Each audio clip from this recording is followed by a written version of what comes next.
பல அனுபவம் பெற்று தெரிஞ்சுக்க வேண்டிய ஒரு செயல்பாட்டை ரொம்ப எளிமையாக நீங்கள் அந்த தன்னிறக்கம், அதாவது உயிர்கள் மேலே வந்து அன்பு செலுத்தணும். ஏன்னு சொன்னால் எல்லா உயிர்களும் இறை ஆற்றல் இருக்குது. அது வந்து எல்லா உயிரிலும் இறைவன் கலந்தும் இருக்கிறார், கடந்தும் இருக்கிறார். நம்ம 6 மனிதனை சொல்கிறோம், ஒரு விலங்கு சொல்கிறோம்.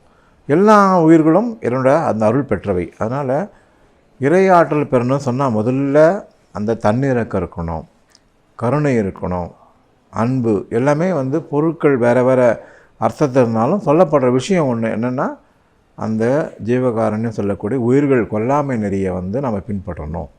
அதை பின்பற்றினாலே நம்ம வந்து இறையாற்றலை பெற முடியும்னு ரொம்ப எளிமையாக, இப்போ அவர் சொன்னதில் பல கருத்துக்கள், ரொம்ப தலையாய கருத்துக்கள்.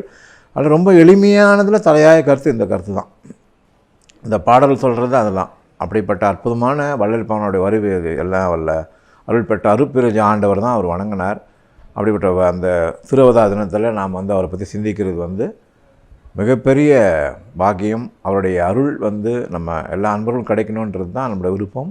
அந்த செயல்பாடை தொடர்ந்து நம்ம பயணம் பண்ணிகிட்ருக்கோம்.